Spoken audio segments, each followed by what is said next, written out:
One of the main keys behind this win was the man-to-man marking of En-Nesyri to Sergio Busquets. Whenever Spain were trying to build up, En-Nesyri was closely marking Busquets, forcing Spain to find other options around him. This plan was deeply thought of, as we saw Morocco pushing forward whenever En-Nesyri had to move up front to block a passing lane to any other defender.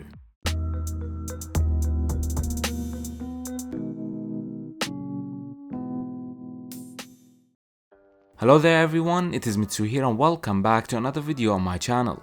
Today I'll analyze the match between Morocco and Spain. Morocco started the game with this 4-1-4-1 formation. Just like their previous match, Mrabat played as a single pivot while En-Nesyri played up front. Morocco did not apply any high pressure during the first half. You can see in this example how Rodri owns the possession of the ball while Morocco's defensive block is not pushing forward. However, once the defenders play these short passes in the midfield, Morocco would instantly apply the pressure and intercept the ball. Their positioning was really good. In fact, many of these passes were intercepted midway before the pass was completed. So Spain had to keep so much of negative possession.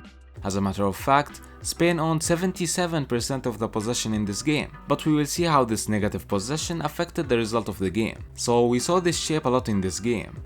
Just Marcos Llorente, Rodri, Aymeric Laporte and Jordi Alba positioned high up the pitch, while having no other players to link up with, when Morocco is keeping a compact defensive block obviously. This 4-1-4-1 shape allowed Morocco to mark any movement between the midfield and defensive lines in order to make sure Spain would not carry the ball forward on the ground to progress their attacks. One of the main keys behind this win was the man-to-man marking of En-Nesyri to Sergio Busquets. Whenever Spain were trying to build up, En-Nesyri was closely marking Busquets, forcing Spain to find other options around him. This plan was deeply thought of, as we saw Mrabat pushing forward whenever En-Nesyri had to move up front to block a passing lane to any other defender. So Sofiane Mrabat now in that possession applies the man-to-man marking to Busquets. Mrabat played a really good game. He was able to intercept plenty of passes between the lines when playing as the single pivot. Spain's reaction to this low block was not very creative. Luis Enrique asked multiple players to be positioned between the midfield and defensive lines of Morocco, in order to try and get any short pass through in between the block.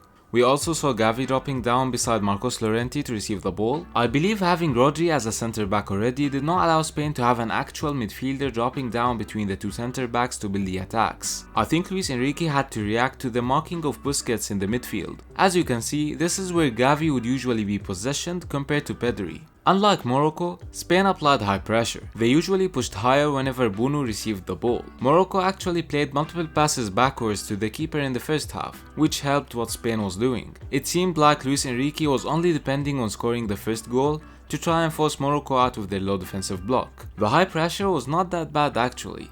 Gavi had clear instructions to mark Sofiane Mrabat during the build-up, something similar to what Morocco was doing with Busquets, but this marking was not as serious. Generally, by using a low defensive block anyway, Morocco was able to keep the possession of the ball. They were able to not lose it in a dangerous position at least most of the times.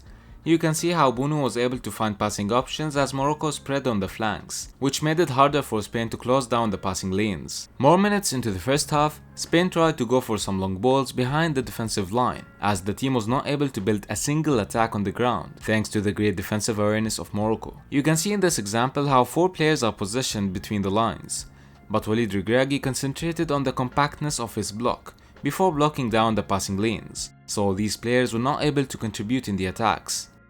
This video is brought to you by METRICA Sports, the fundamental tool for every coach and analyst. Create and manage all your video analysis in one platform. Use the coupon MITSUGR at the checkout for a 10% discount. Moving to the second half, and shockingly from Spain, no tactical changes were made. I don't really understand what Luis Enrique was aiming for by keeping Sergio Busquets alone in the midfield, when he's literally marked the entire time. Walid Regragui kept his 4-1-4-1 formation with Sofiane Mrabat as the single pivot. Again, Luis Enrique continued asking his players to be positioned between the lines, but those players were not able to receive the ball. Just like the first half, Spain went for some long balls again. You can already see how the second half is just replicating what already happened in the first one.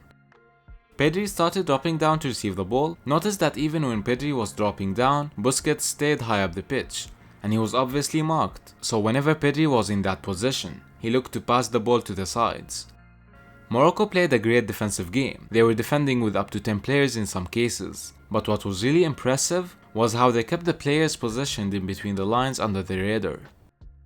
So you can see the pattern here. Even when Spain was building up, no players were left without a close opposition from Morocco marking them to block the passing lanes.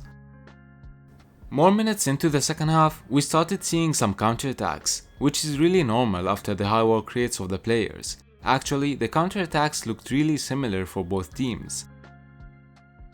Luis Enrique and Walid Regragui wanted to keep their compactness in the deep positions. So these counterattacks were only built after performing link-up plays on the flanks. You can see that these link-up plays are performed with up to 2 players only for both teams. But again, both teams were not able to convert. The combination of the man-to-man marking style in the midfield and the zonal system made the difference for Morocco in this game. Walid Regragui was able to find the perfect mixture of both systems. Moving to the extra time, these minutes are always hard in this type of competitions, as we already mentioned how both teams were running out of stamina in the second half. Morocco used a back 5 now, with Mrabat joining in a double pivot in the midfield.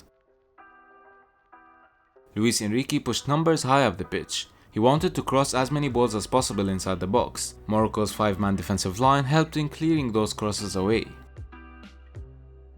We must mention that Morocco was able to defend in that shape, but also hit on counterattacks, thanks to the great transition speed that this team has.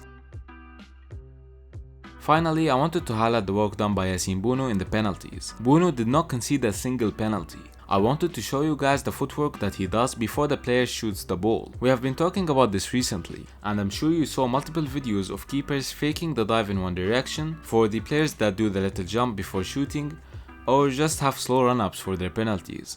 But Yassine Bounou was able to apply the same technique for all the players of Spain, even the players that had normal run-ups. As you can see, the footwork that he does is basically faking his dive in both directions, before the player shoots the ball. This even makes the penalties more predictable for him. That's why he did not concede a single penalty. Notice how quick this footwork is while making sure one foot is always on the line to make those saves count.